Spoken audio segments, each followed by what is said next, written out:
That was a missed opportunity there for the Moira, by the way. So you see this Moira here, and I think you have wall ready, right? This was a free pick waiting. All right, chat. It is time for another May VOD review. And as per usual, we'll be watching the gameplay, giving him tips on how to play May better, to get good, kid. But at the end, we're going to be voting on what we think the rank is of Avalon here as our May player. Take a vote, and then we're going to see if we got it correct. So if you're watching this as a YouTube video, which it probably will be, make sure to let me know, lock in your answers below in the comments. Good wall to get the high ground. Careful, though. Engaging on some brawl targets. It's going to be a lot of damage forced out. The ice block now, too. They could really easily engage, but they don't. They back off. Bring a little bit low on the HP. Seeing the opportunity. Push back in. A nice attempt on the wall there. I see you trying to cut out the Junker Queen. Okay, playing the corner here. Love to see that. Jiggle peeking. Pre-firing the corners. Really playing it safe here. Going for the picks. Okay. I love that. I love that to see you rotate back to engage in the Junker Queen here. Not getting too focused on what you're doing, that you can't rotate and spot opportunities like that. So now that we're on the low ground here, looks like we have some picks. Okay, Brig goes down. Okay, pressuring Tracer with the left click. Cool to get out the blinks and the recall. Nicely done. Now down our block. Team's here though. Good wall. A little bit premature, but I think it'll be enough here to buy your team some time here to get regrouped. We go in with the push here. We got the speed boost. Helping our Junker Queen get out here. Going up with the ejective. So far, so good. Weird wall there so far. Yeah, everything looks pretty good so far. I think I can tell so far as your team rotates well, really, really well together. So far, it's just been really good team rotations. Yeah, we hear the Bastion. Again, good job playing with your Junker Queen here. Again, looking for the wall first. I love that. I love to see that. Remember, the first thing you want to start off with May here is your wall. Like 9 times out of 10, really be looking for those wall opportunities. Trying to block for the Ana. It's not going to be enough here. Go for the right clicks. Get some down here. Maintaining the high ground. Getting ready. Still holding on with the left click. We drop back here to payload. Still looking good. Looking for the wall opportunity. Maybe this is a really good play for walls. We see the Junker Queen in. We use the wall. Fantastic. Good job blocking the axe with the block. Okay, freeze ready to go. They do have a, they do not have a Kiriko, which means this is free. You can honestly freeze the Junker Queen whenever you want. I see you're going for the freeze. The only problem I have with this, the only problem I have with freezing on high grounds like this, is it's super easy to cut off the LOS of the freeze by just dropping off the high ground. Like if you're here and you get like booped off and go down here, like you're not gonna get frozen or these corners. So I saw you going for it. Honestly, bro, if you're seeing the Junker Queen there, they don't have a Kiriko cleanse or anything to keep her from getting frozen. Bro, literally just drop the freeze right on the Junker Queen. Literally directly on it. Lay on the left click, slow her down. She'll get frozen. You guys can kill her just like that. Now, she has 2 big healers, but you guys should be able to kill her through that. It's just Moira and Ana, so you should be fine. But yeah, throw a wall behind the Junker Queen, solo freezer, dude. We're probably going to get more value from that. Now, I don't know how this ult's going to turn out, but that would have been at least a much more consistent value ult here, or at least not on the high ground. Again, it's super easy to lose LOS with May's ult with the DPS, just because it's high ground. For those that aren't aware, May's freeze as a center point, and it's right here on Snowball.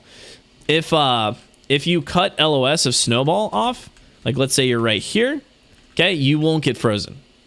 All right. So if you're trying to get on May's freeze, just cut LOS of Snowball and you'll be all good. So we'll see what happens here though. So it looks like you might get the Ash pick here. Yeah, Ash goes down.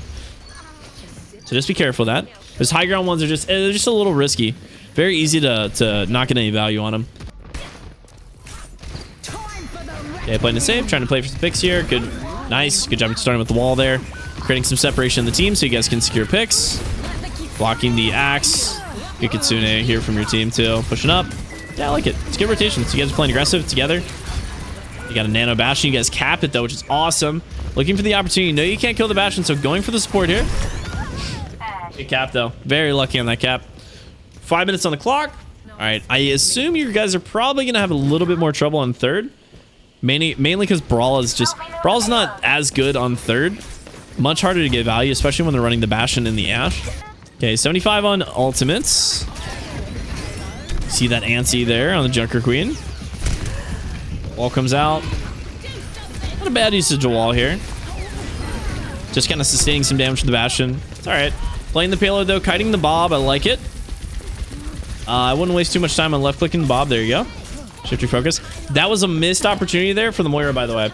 Yeah, you see those Moiras playing up like that? You got to preemptively think about where she's going to be going next. So you see this Moira here, and I think you have wall ready, right? This was a free pick waiting. Okay, so let's watch this one more time. Okay, yeah. You got wall ready here.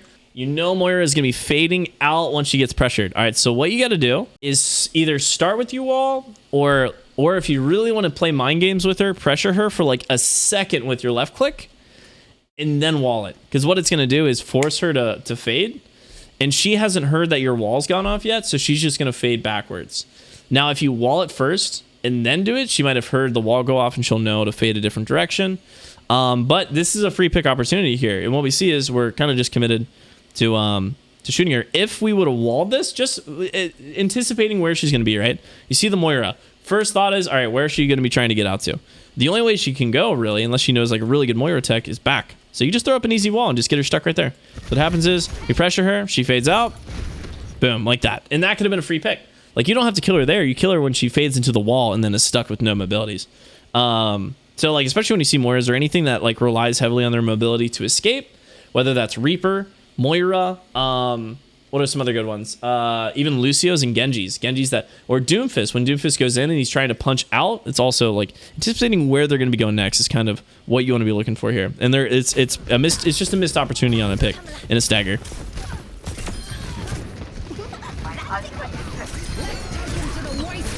Okay, we see the anti here. We toss in the freeze, probably not necessary, but especially with us not being this close to capping the payload, kind of a waste of an ult. So make sure you anticipate, especially Mei's ult is a fantastic way to pressure people, especially when you're super close to a checkpoint, right? Because they got to play on that checkpoint, so it's a free freeze when you go on there. So make sure you don't waste those too much. You see you guys are going to win. It's an Ana. She's running away, you know. You guys are killer. Your ult's going to be much more valuable on point, though. Using the wall to get back up here. Gets pick on the Moira. Left clicking to slow down. Love to use the left click. I love that you have the habit of using your block to block the Junker Queen axe, mainly because with Junker Queen's axe, it does so much damage so quickly. Comboed with any other damage, it can really knock you out like that. So just getting in the habit, it's kind of like Sig's block. If she's going for it and you're in range of it, use that ice block. Now, I get caught out with this a lot because me being me, I'll be like, okay, yeah, I'm out of range of that axe. And then all of a sudden the axe just like extends through the gravity of space and time and still hits me. And then somebody else happens to also shoot at the same time, then I'm dead. That's kind of a habit I need to get into. So I like it. No, keep that habit. Keep doing that. That's great. All right, here we are on defense.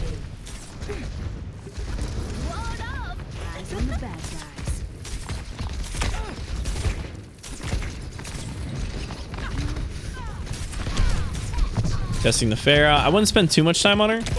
We get booped off. Careful about rotating over here, especially with the Pharah. They're going to cut you off from your team pretty easily. So pretty easy way to die here. Remember, just looking at our like traditional rotation with Mei. For the most part, always I would rarely ever rotate back up into there. If you get booped down, just go back, or even go back here. You can just go up steps, play up here. But always just keep rotating with the flow of the battle away from the team so you don't get cut off. Like right now, you did get really cut off there. Super easy for the enemy team to rotate on you as you're going through this. Let's see if you live. I would assume not. Yeah, it looks like they're going to chase you. They might be able to get you. Okay. Or I was going to say, you might be able to get out, but anticipating not. So, okay, going out. So, I like that we're playing back a little bit more here. Remember, the last place you want Pharah to be is above you. You can deal with Pharah when she's in front of you. These pot shots are great. Pot shots are very good.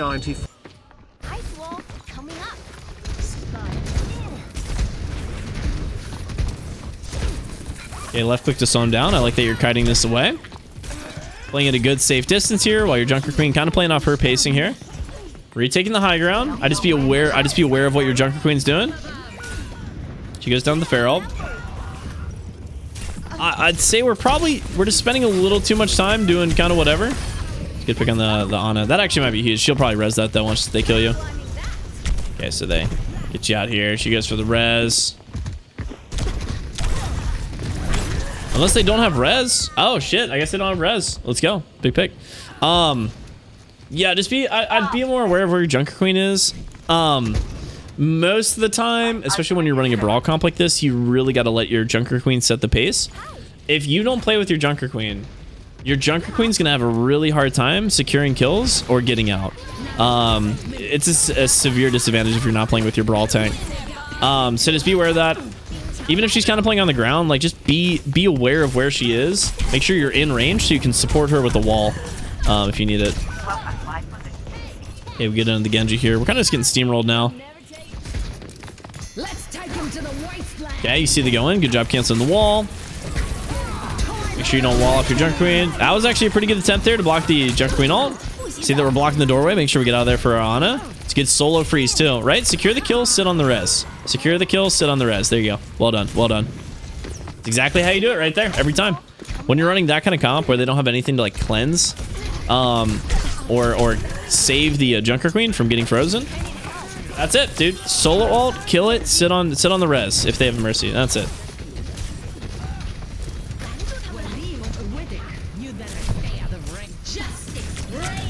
Okay, Barrage comes out. Nana Barrage will play. Okay, we're on a Soldier. It's counter the Pharah. Soldier's not bad here. Pharah's gonna be way worse on this point, so I doubt that they're gonna stay on her for long. You guys switched to a Pharah as well. Okay, this is gonna be interesting. Pharah's not really too great on this point, so I don't assume that they'll stay on her for too long. Pretty good positioning. I wouldn't hard commit to anything. I like that you're playing corners, rotating your high grounds, kind of going with the flow of the battle. A little aggressive here. Not too bad though. We're going into spawn. Be aware of that. Okay, cool. Yeah, don't overstay your welcome. And we're back. See that on? I'd still play back a little bit here. There you go. Nice. Wasted that sleep too. Yeah, just chill here. I'm surprised they're still on the Pharah, dude. Pharah is not that great on this point. Okay, knife comes out. Still holding on to it. I gotta tell you, man, bro, when you got that Junker Queen knife in your chest, all right, until you see it gone, do not peek any ledges to where she'll pull you into. The moment you see that go, like, you know that it's you're stuck with a Junker Queen knife, bro, you gotta chill behind a barrier or something, so when you get pulled, you don't get pulled down. Right when I saw that too, I was like, okay, cool, just wait it out. But like, that's what I'm saying, dude. It's so easy when you see that go in there. Just make sure you're keeping an eye on that. Junker Queen pull is really strong on high ground heroes. Obviously now we get pressured by the Junker Queen. We go down. And I think you probably know that. You just, you know, got a little greedy there. So just careful with that. I say always play it safe, man. I always play it safe. Yeah, rotating here. Looks like it might be the final push.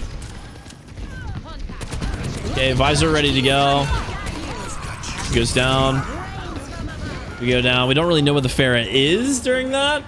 And I'd probably say, especially a Soldier, you probably always want to keep tabs on that Pharah, especially when you have visor ready to go. So make sure you know where that is. A little unfortunate, though. She got a pretty good angle there for the barrage, so.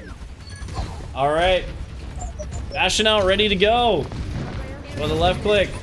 You know I love my Bastion. There you go. Starts it off with a nice, easy pick here if you get that Mercy. There you go. Good tracking, too. So I love the Bastion here. Like, the surprise Bastion's really good because it punishes people's positioning very quickly. It's a really effective way to get a really quick kill. Mainly because if they're not paying attention, they don't know how to position against a Bastion. So it's a really, really easy way. Wow, he commits that. Strange. Nicely done. Yeah, I like that Bastion swap. That was good.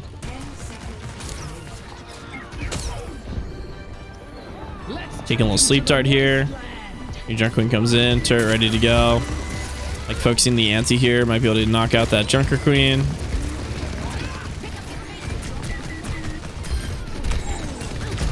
No reason to drop here. Yeah, I'd say unless there's nobody contesting payload, there really is no reason to drop there with Bastion. Play your life. Bastion is not the type of hero to contest payloads. His hitbox is super big. When he's in recon mode, don't touch. Honestly, just keep playing your life as long as you can.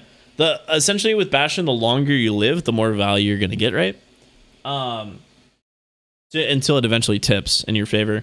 So don't really drop till you absolutely need to. If your tank's there, great. If it's just like you and supports, then yeah, you're gonna be the next one. But I think we just dropped a little prematurely there. We died. We could have gotten a little bit more value, but it was looking like it was in the enemy's favor anyways, so not too bad. What rank do you think Avalon is on DPS. Based off of that gameplay alone, what rank are we expecting Avalon to be in? All right. Wow, platinum, really? I think that was better than plat. Really, 5 votes on that one. I honestly would probably say it was good aggression, good rotations. There was just some like weird mistakes, and I'm not even kidding. I thought it was pretty decent. I'm probably gonna disagree with you, chat, and I'm gonna probably put him in low master. I could be wrong. Diamond and master are pretty much close together. It's definitely not plat. I think chat's smoking something, dude. They're on some crazy shit right now. They're on some of that sticky icky. I don't think that was plat gameplay at all. I think that was definitely master. Let's find out. Was chat right or was chat wrong? And Avalon's rank is, drumroll please, Diamond 2. Derank to Diamond 3, then Diamond 4 after this game. So Diamond. Yes!